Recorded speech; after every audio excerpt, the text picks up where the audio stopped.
Friends, today is Tuesday, the 15th of September, and the 15th of December is the memorial of Our Lady of Sorrows, Our Lady of Sorrows. And how appropriate that we celebrate Our Lady of Sorrows. This is truly a time of sorrows and challenges and difficulties for all of us these days, as if a pandemic weren't bad enough. All of the fires happening in Oregon, Washington, California, which have brought a great deal of suffering to so many people. And, of course, the smoke from the fires has affected all of us, and this morning it seems to have affected me a little bit more than usual, but hopefully in a day or two this will pass. I want to say something about the gospel today, the gospel from the Gospel of John, a short little reading which we had a couple of weeks ago. I can't remember which Marian day it was. You know, September is kind of the month of Mary, as some other months are, because this month we celebrate the birthday of Mary on the 8th and the holy name of Mary, which we celebrated on Saturday, I believe. And today, Our Lady of Sorrows. And thus we take a look once again at a passage from the Gospel of John, Jesus on the cross.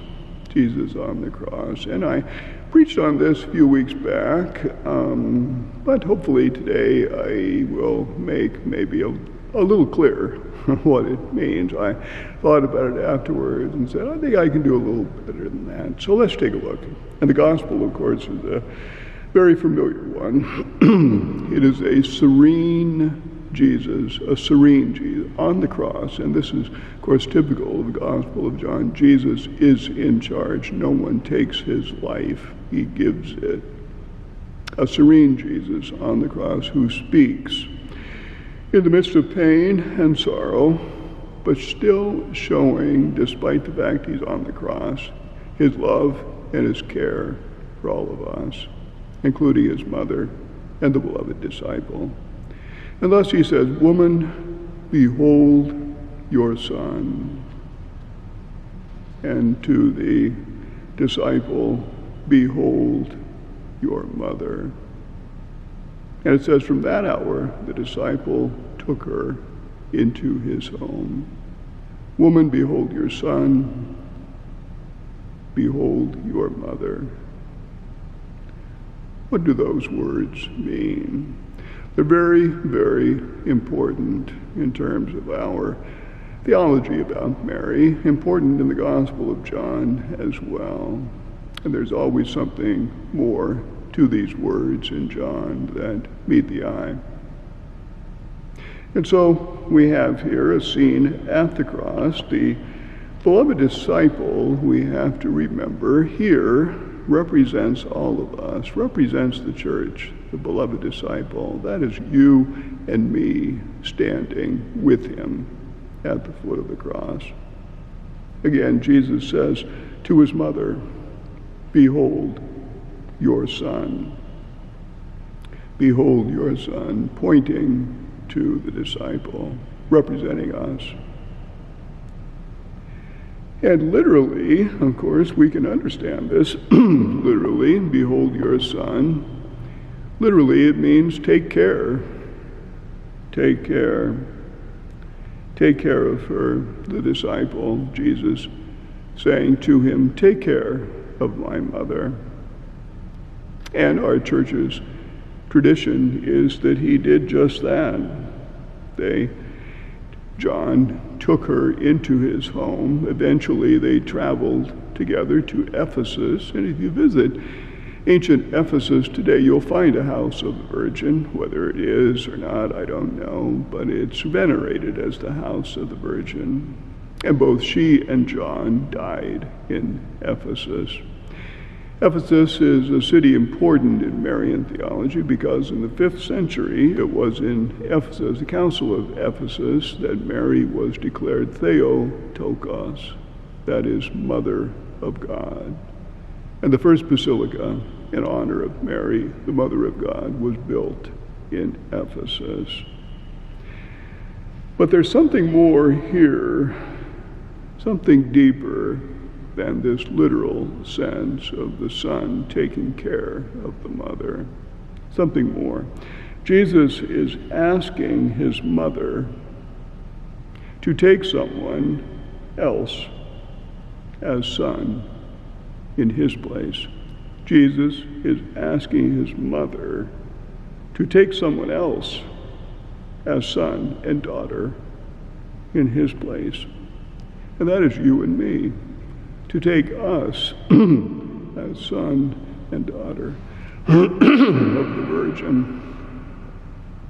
Think about that.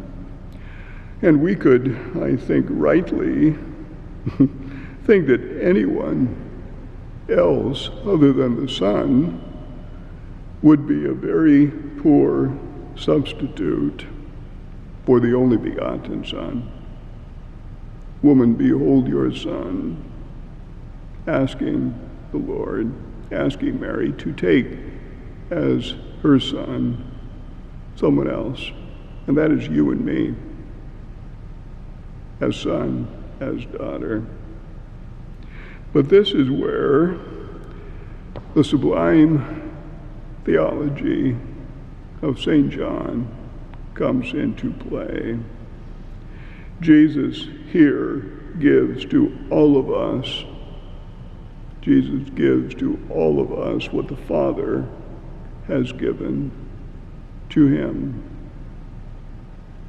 His dying on the cross makes each disciple a son or daughter, one whom his mother can truly recognize and love as her own child.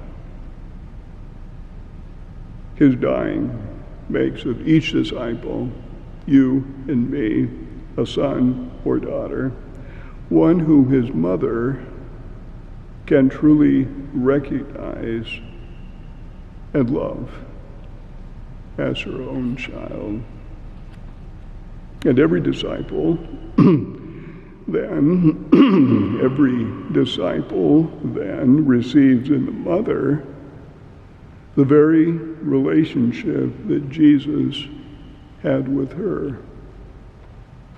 Every disciple, you and me, receives in the mother the very relationship that Jesus had with her.